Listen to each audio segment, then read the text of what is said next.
জর্ডানে একটা সাগর আছে, তার নাম মৃত সাগর, ডেড সি।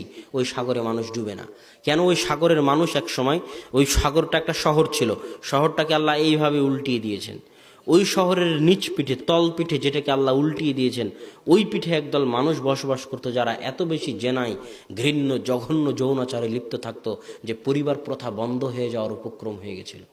জেনা বেশি হলে পরিবার প্রথা বন্ধ হয়ে যায়। জেনা বেশি হলে জারদ সন্তান চলে আসে, জারদ সন্তান আসলে বাপের পরিচয় পাওয়া যায় না। জেনা যত বেশি হয় তত সন্দেহ বাড়ে।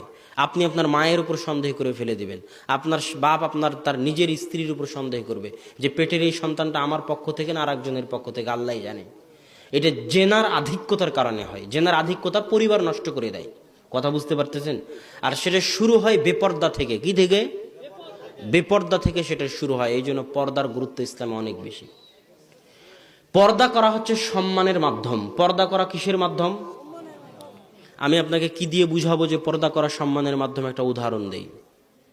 আদম এবং হাওয়া আলাইহিস সালাতু ওয়াস সালাম, তাদেরকে জান্নাতের একটা গাছের ফল খেতে নিষেধ করা হয়েছিল। সেটা কি জানেন? জানেন তো যে একটা ফল খেতে নিষেধ করা হয়েছিল।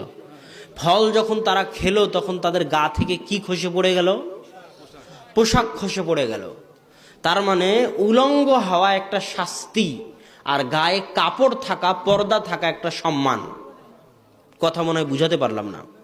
বুঝাতে না পারলে আমি ব্যর্থ। কথা কি? কথা হচ্ছে যে আদম এবং হাওয়া আলাইহিস সালাতু ওয়াস সালামের গা থেকে যে পোশাক খুলে পড়ে গেল, এটার দ্বারা বোঝা যায় যে বেপর্দা হচ্ছে শাস্তি আর পর্দা হচ্ছে সম্মান।